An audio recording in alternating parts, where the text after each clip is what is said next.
한국경제TV 생생한 실전 투자 정보 와우퀴. 월 5,000원 커피값으로 투자 정보가 내 손 안에 배달됩니다. 와우킥 N에서 만나요. 네, 오늘은 어제와 다르게 코스피가 또 힘을 내주고 있습니다. 코스피 지수 1.5% 강세 이어가고 있는데요. 네, 포트폴리오 어떻게 만들어가면 좋을까요? 전문가의 도움 받아보도록 하겠습니다. 류민수 유한타증권 청담지점 부장 모셨습니다. 부장님 안녕하세요. 반갑습니다. 반갑습니다. 자, 섹터 만나보도록 하죠. 12월장 어떻게 색깔이 또 바뀔지 궁금해지는데요. 집중해 반도체 소부장과 회피는 코스닥 외 종목을 가지고 오셨습니다. 회피 먼저 보면 어제도 그랬고요. 지난주 금요일도 연말 그리고 내년에는 코스닥의 시대가 올 것이다. 코스닥의 키 맞추기가 본격화될 거다. 이런 전망들이 많았는데 부장님께서는 회피의 코스닥을 가지고 오셨네요. 많이 어떤 분들은 너나 해라 코스닥 이렇게 하실 수도 있을 것 같아요. 오늘 양상은 또 바뀌었잖아요. 금요일하고 월요일하고 바뀐 양상인데 뭐 극단적으로 제가 포트를 과감하게 변경하라 이런 의미는 아니고요. 절대로 집중 회피나 이제 회피 섹터가 매주 바뀌지 않습니까? 네. 물론 뭐 연속으로 이제 진행되는 경우도 가끔 있지만은 그러면은 그 주에 신규로 종목 피킹이 이제 고민되는 부분이 있다면 기존과는 다르게 코스닥 종목, 예를 들면은 전일 같은 경우 2차 전지에서도 물론 뭐 이슈가 있었지만 에코프로 관련주들이 많이 올랐어요. 코스피보다는. 그러면은 그런 거. 그다음에 또 하나 제약바이오 헬스케어 쪽도 그런 양상이 있었고. 그래서 결과적으로 지금은 뭐 국민성장 펀드 어떤 이름이 됐든 정책 모멘텀이 기대되는 거고, 특히나 코스닥 지수는 작년에 비해서 아직은 최고점의 그 정도 수준이거든요. 그렇기 때문에 충분히 수익률 격차 축소 국면이 좀 고민이 되는 시점이다라고 생각을 하고 있고, 뭐 실적 측면에서도 코스닥 영업이익률이 올해보다 내년이 더 나을 거라는 지금 예상이 많기 때문에 그래서 오늘 뭐 좀 쉬고 있지만 여전히 그런 식으로 한번 접근을 해보시는 게 어떨까라고 생각하기 때문에 오늘 그렇게 좀 말씀드렸고, 그 텀으로는 선물 옵션 동시 만기일 내지는 코스닥 활성화 정책이 나오기 전까지 그런 어떤 흐름으로 좀 일단은 놓고 하는 게 어떻지 않을까라고 생각을 하고 있습니다.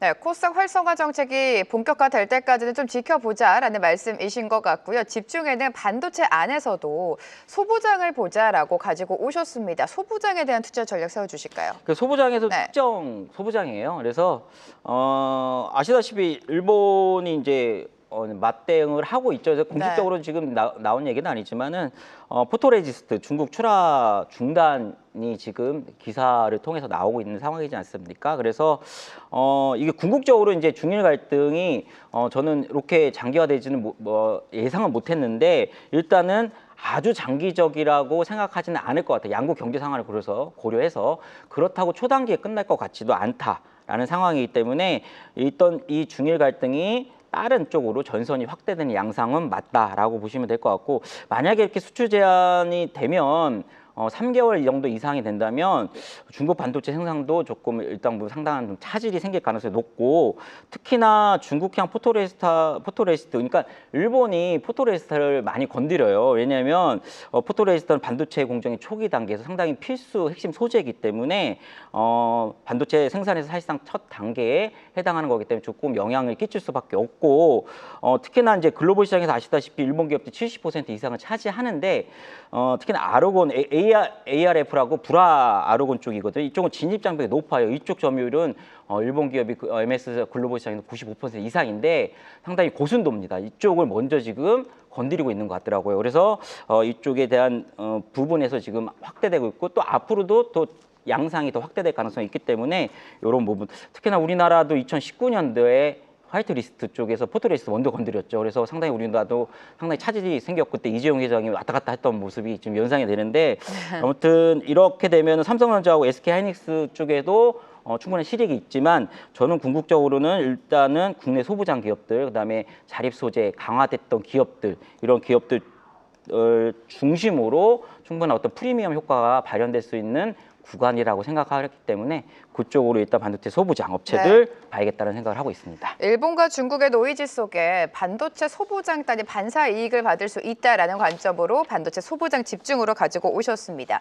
지난주 포트 리뷰를 해봐야 될 텐데 부장님께서 항상 로봇주를 긍정적으로 봐주셨다가 이제는 좀 쉬어가는 구간이다라고 말씀을 해주셨어요. 하지만 지난주에 다시 한번 로봇을 봐야 된다라고 언급해 주셨는데 로봇주가 굉장히 아웃퍼폼했죠. 그렇죠. 네. 네, 전반적으로 뭐 시장이 금요일, 토요일 날 상당히 금요일 날 월요일 날 상당히 좋았기 때문에 목요일부터 좀 움직였었는데 제가 조금 쉬었다가 근데 포트 구성을 로봇으로 계속 꾸려갔던 분은 많지 않을 거라 생각을 하는데 몇 개월째 꾸려가셨어요. 예, 네. 근데 일단 집중 섹터로 지난주 선정을 했고 잘 주요했던 것 같습니다. 그래서 어찌됐든 뭐 금리나 기대감, 코스닥 활성화 정책 기대감, 그래서 시장이 전반적으로 리바운드 구간이었기 때문에 코스닥 쪽에 2차 전지라든지 로봇이 상당히 시세를 발휘했고 로봇에 적어도 집중을 했다면 제가 추천했던 종목, 뭐 로보티즈 같은 경우는 뭐 한 29%, 30% 가까이 상승이 나왔고 로보로보 같은 게 15% 상승이 나왔는데 여타 기업들 중에서도 로봇 섹터에 더 많이 나온 기업들도 있어요. 중요한 건 로봇 섹터, 그러니까 집중해야 선택이라는 부분인데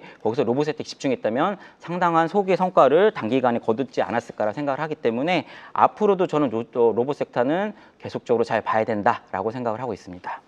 네, 로봇주는 긍정적인 관점 제시해 주셨습니다. 자, 그렇다면 포트의 각각 비중도 살펴보도록 하죠.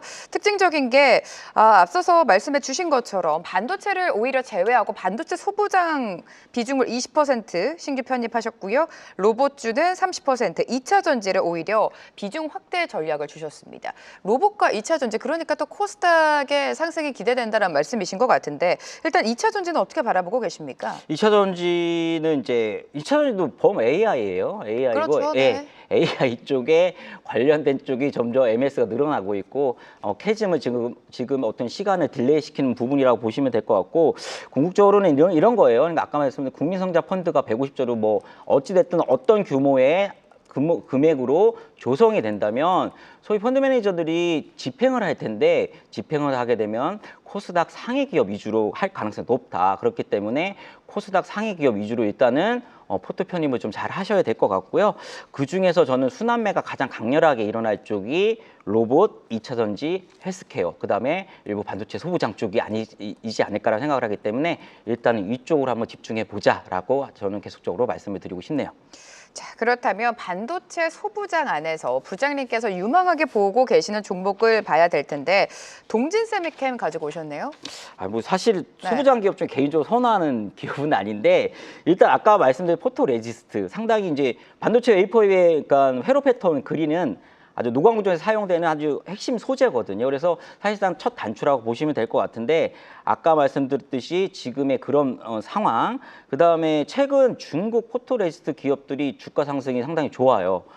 일단은 그런 것들이 지금 되고 있다라는 겁니다. 공식적으로 인정을 안 하더라도 그렇게 보시면 될 것 같고 동사는 아시다시피 대표적인 포토레지스트 기업이 있죠. 그래서 중국의 이제 포토레지스트 공간 중단 사태가 된다면 SMIC 같은 생산 효율성이 한 20% 이상 하락을 할 것 같은데 과거에도 지금 그런 사례가 있었거든요. 그때는 일단은 이런 어떤 갈등보다는 생산 제약 때문에 일본 기업들이 중국에 수출 제한을 했는데 그때 타격을 입었습니다. 그렇기 때문에 동사도 잘 보실 필요가 있겠다. 그래서 과거 일본 독점 체제였던 EUV EUV 포토레지스트 국산화에서 성공을 해서 삼성전자 디램 라인이 실제 공급을 개시했고 ARF 레지스트 중심 기업에서 EUV 중심 기업으로도 대응이 가능한 레벨업이 어느 정도 된 상태입니다. 물론 여기까지 독과점은 역시 일본이지만 상당히 지금 대표 기업으로서 자리 잡고 있다라고 생각을 하시면 될 것 같고 그렇기 때문에 이후 포토공제 수혜 기업으로 동사가 확실하게 수혜 기업으로 생각이 네. 될 수 있겠다라고 생각해서 말씀을 드려봅니다.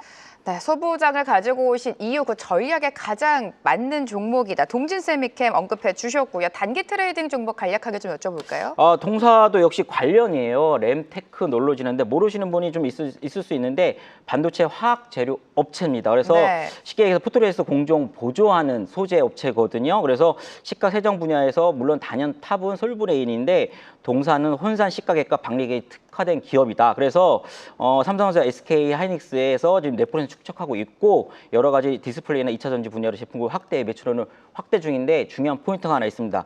동사는 중국의 지금 법인 및 생산 기술을 구축해 놓고 있는 상태인데 이를 통해서 중국 기업의 직접 포토레지스트 방리객, 시가객, 세정액 등을 공급하고 있기 때문에 앞으로의 일본의 중국 통제 확대 가능성에서 맞물리면서 동사를 상당히 잘 보실 필요가 있겠다라고 생각해서 말씀드려 봅니다.